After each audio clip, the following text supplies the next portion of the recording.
Hello, hello, hello. Good morning sa lahat ng mga kapanalig ko dito, no? At obviously, kagigising ko lang.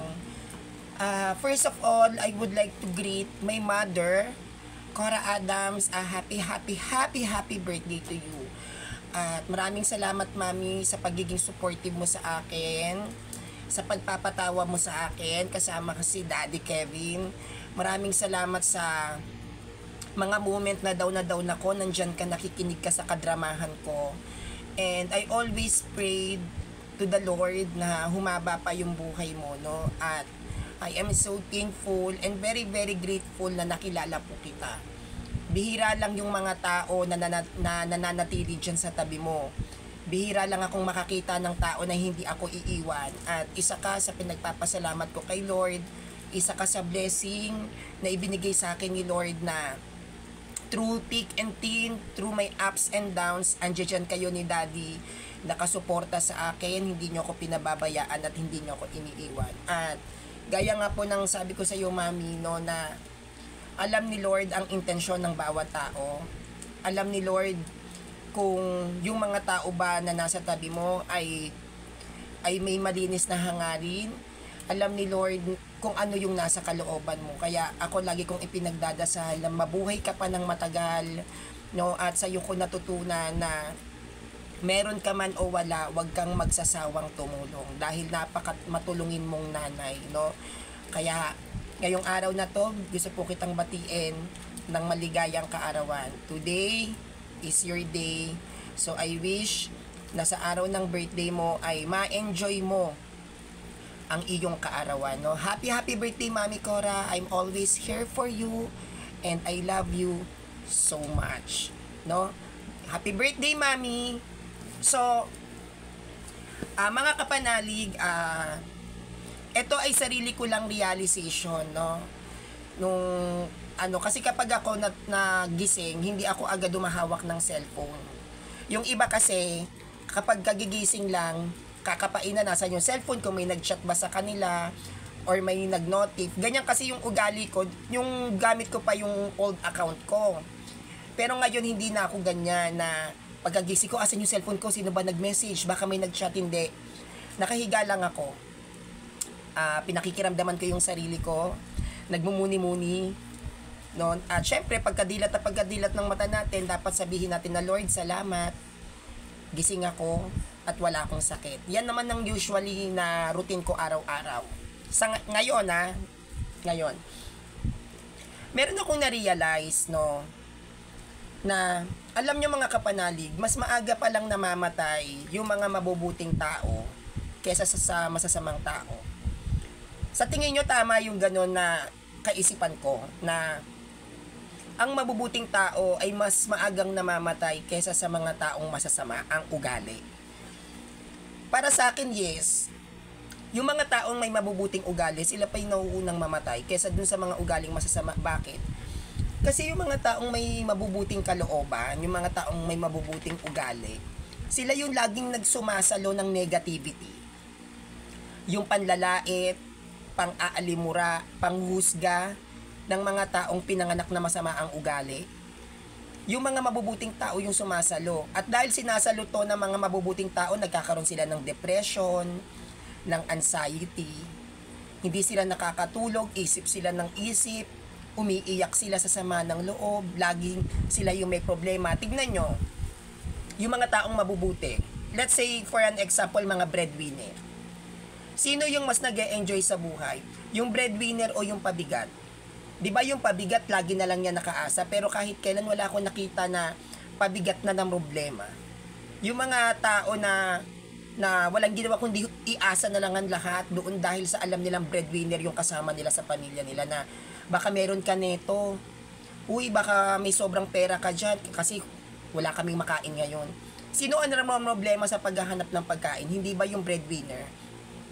Na dapat yung breadwinner na i-enjoy niya kung ano yung meron siya, pero hindi. Siya yung laging ubos, siya yung laging baon sa utang, siya yung laging problema kung paano i-provide ang pangangailangan ng mga tao sa paligid niya. Pero yung mga taong wala namang ginagawa, yung mga taong batugan, sila pa yung panay tambay, panay toma, panay inom ng alak sa labas. Kaya nangyayari, itong breadwinner na to, itong ulirang breadwinner na to, siya yung nagkakasakit. Bakit? Napupuyat, nai-stress. Hindi ba? Katulad na lang din ng mga taong maunawain. Hindi ba? Ayun ang pinakamahirap eh. Kapag ikaw ay lalong-lalo na nasa spiritual ka, mahirap maging maunawain. Sabi ko nga, Lord, sana hindi mo na lang ako binigyan ng talino eh. Bakit? Mahirap kapag naiintindihan mo ang sitwasyon. Kasi sa'yo napupunta yung bigat. Sa'yo napupunta yung pressure kasi naiintindihan mo eh. Tingnan mo yung mga taong mangmang. Walang ginawa everyday kundi i-enjoy ang buhay. Katulad ng mga tignan nyo yung mga lasenggo. Di ba kapag uuwi, langong-lango sa alak, mahihiga kung saan nila gusto. Gusto kong mahiga sa kalye. May magagawa ka. Di ba? Yung mga lasenggo na uuwi na susuray-suray na, sumusuka kung saan-saan, hindi nahihiya. In-enjoy yung pag-inom. Wala akong pakialam kung lasing ako, basta ako mag-e-enjoy ako, shot kong shot to. Suka to the left, suka to the right. Hindi niya iniisip yung sasabihin sa kanya ng ibang tao na nakakahiya naman tong lalaking to, kung saan-saan sumusuka. Wala akong pakialam, basta ako mag-e-enjoy ulit ako bukas, shot tayo. Sila pa yung madalas mag-enjoy kumpara dun sa mga taong matatalino na maunawain. Hilong-hilo na, susuray-suray na, tiis ganda, lakad, kahit hirap na hirap sa paglalakad. Hindi ba? Mas kung pag-aaralan natin yung pagkakaiba ng pagkakaroon ng masamang ugali at mabuting ugali, kawawa lagi yung mabubuti. Kasi yung mga masasama ang ugali, nagiging be yourself sila. Tingnan nyo yung mga chismosa. Diba? Yung mga taong chismosa, na i-express nila yung sarili nila. Uy, alam mo ba, si Magda, yung kapitbahay natin, may inuwi na naman bagong lalaki. Matanda pa. Nakakotse eh.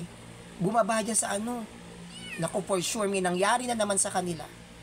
Diba? Tas nag-e-enjoy pa sila sa paninira sa ibang tao at pangingialam sa buhay na may buhay. Pero yung mga taong mabubuti na pinoprotektahan ng image ng iba, nagtitimpi na parang gustong-gusto ko nang sabihin to pero hindi pwede. Ayoko siyang masira. So yung tao na nagkwento sa iyo ng problema at dahil ikaw ay matinong tao, kahit na gusto mo siyang ikwento, hindi mo magawa. At ikaw patuloy yung na problema. Yung nagkwento sa iyo, nandoon sa kanto, chinichismis ka. Pero ikaw na humakawak ng chismis niya, pinipigilan mo yung dila mo. So dahil sa pagpipigil mo sa dila mo, hindi ka ngayon makatulog. So pag hindi ka makatulog, anong mangyayari sa'yo? Mahahagard ka. Mai-stress ka. Ano ba yung gusto kong sabihin sa inyo dito? Para sa akin, kailangan matutunan nyo kung paano mandedma. Kailangan matutunan ninyo kung paanong maging snob. Ako siguro yun ako ngayon eh. May mga nag-PM nga sa akin, Sanrio, alam mo ba pinag-uusapan ka ng mga CFD dun sa kabila? Alam nyo kung anong nire-reply ko? So, hindi ko na inaalam kung anong pinag-uusapan nila. So, diba? Nung nakaraan may nag-chat din sa akin. Sanrio, yung group, may grupo. Nagtayo ng GC, ikaw ang topic. Hindi ka daw CFD. Alam nyo reply ko? Oo, hindi nga ako CFD. Paabot mo sa kanila. Hindi ako CFD. Ganun lang yon. Kung ano yung binabato nila sa akin na Sanrio, ganito ka, Sanrio, ganyan ka. Yes, ganyan nga ako. Ganito ako, oo. Sanrio, sabi ng mga sulpot sa'yo, mukha ka daw kabayo. Oo. Kabayo kasi talaga ako, nag-transform lang ako, nag-glow up lang ako, pero kabayo talaga ako dati. Ganyan na ako ngayon, ako yung tipong taong wala akong pakialam. Noon ako conscious ako na nahihiya ako na mag-live, tapos i-expose ko yung lifestyle ko, kung ano yung kinakain ko, sasabihin nila si Sanrio, paawa effect, si Sanrio, pulubi. Ngayon, sinasabihan ako, Sanrio, pulubi ka. Napakapulubi ng buhay mo. Pulubi ako, yes. Sanrio, di ka maganda. Oo, hindi naman talaga ako maganda. Sino ba may sabing maganda ako? Sanrio, hindi ka kinikilalang CFD. Oo, hindi nga. Ganun lang yon. Kung ano yung binabato sa'yo, embrace it. Like, ikaw na mismo magsabi na period. Kasi kung magiging defensive ka, kunyari sabihan ka na hindi ka CFD, tapos sasagutin mo pa na, bakit? Paano mo napatunayan? May napatunayan ka na hindi ako CFD? Papahabain mo yung pag-uusap nyo. Alam nyo kung ano yung mangyayari? Magkakaroon lang kayo ng away. Hahaba lang. Hahaba lang yung conversation. Sasama lang loob nyo. Magkakaroon pa kayo ng alitan. E di, barahin mo na agad na kapag sinabi sa'yo, Sanrio, hindi ka daw CFD? Oo. Sanrio, bakla ka? Obvious ba? Yes. Super gay. I am super bakla. Ganon. Kayo na mismo yung tumuldok. And after this, avoid them. Umavoid kayo sa mga tao na ichichika kayo, ichachat kayo, huy, alam mo ba si ganito? Huy, may chika ako. Alam mo ba ginawa niya ni ano? Layuan nyo sila. Hindi kayo magkakaroon ng peace of mind. Ang mga taong chismosa, ang mga taong tagapaghatid balita, sila yung mga taong magbibigay sa'yo ng kaguluhan. Sila yung mga tao na tuturuan ka na maging bababa ang dignidad mo. Ako kasi, bilang si Sanrio, nakakonsentrate ako sa mga goals ko. Hindi ako nagko-concentrate sa kung ano ang naging lifestyle o pamumuhay ng ibang tao. Nakakonsentrate ako sa kung ano yung gusto kong gawin, hindi sa kung ano yung nangyayari sa buhay ng ibang tao. Kasi lahat naman tayo meron tayong pagkakamali. Lahat naman tayo may itinatagong baho. Lahat naman tayo hindi perpekto. Bakit kailangan ko pang alamin ang pagiging imperfect ng iba? Sarili ko na lang muna yung iintindihin ko. Yung imperfections ko muna ang uunahin ko. Kaya yung mga sulpot dyan, sinasabi sa akin, di ba, na, Sanrio, mapupunta ka sa impyerno, tignan mo yung itsura mo. Sanrio, mapupunta ka sa impyerno, bakla ka. Hindi ko na yan iniintindi. Alam nyo kung bakit? Iba naman kasi yung opinion ng tao sa opinion ng Diyos sa akin. Bakit ko iintindihin yung mga tao nagsasalita sa akin na, Sanrio, mapupunta ka sa impyerno kasi bakla ka? Bakit ko iintindihin yun? Banal ba sila? Di ba?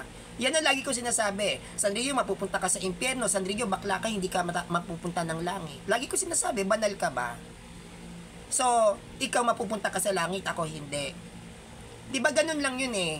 Ang lagi kong tinitignan sa mga taong nasa harap ko, na pinachichismisan ako, malinis ka ba? Kapag may mga taong naninira sa akin, matuwid ka ba? Kapag may mga taong gumagawa ng istorya sa akin na lagi kong iniisip, sa ginagawa mong yan na paninira sa akin, banal ka na yan. I have no time na makinig sa mga gossips. Actually, ang tawag ko sa kanila talaga, paparazzi. They are may paparazzi. Katulad nila Madonna, may paparazzi. Katulad ni Britney Spears, marami yang paparazzi. At ganun din ako, ang dami ko po talagang paparazzi. Meron pa nga nagsasabi, kumakalat na, ay si Sanrio dati yung SDA. Si Sanrio dating MCGI. What? Hindi ako dating Protestant. I am 100% inborn Catholic. Meron namang ibang nagsasabi na, si Sanrio nakasama ko yan, malandi yan. Ha? Never ako nag-first move sa lalaki. Hindi yan yung... Hindi ako ganong ka-cheap. Kahit naman babakla-bakla ako, hindi ako nagpa-first move sa lalaki, no? Excuse me. Siguro clingy ako o touchy ako, mahilig akong dumikit-dikit. Pero never ako when it comes having a relationship, magpa-first move ako, parang ako pa manliligaw ng lalaki. What? Talaga? No, I never do that. Sa buong buhay ko, di ko yung ginawa. Sinasabi ko kung ano yung nararamdaman ko, kung ano yung totoo, pero yung sasabihin mo na pipilitin ko yung mga lalaki na jowa-jowain ako, no, that's wrong. No, at ganun dapat ang maging mentality natin, no? Matuto tayong mandedma, matuto kayong mang-isnab, matuto kayong wag mamansin. Let's say maging suplada kayo sa mga bashers nyo. Hayaan nyo sila, talent nila yan eh. At sila rin ang magpapalakas sa inyo yung mga bashers nyo, kaya dapat pa rin natin silang pasalamatan.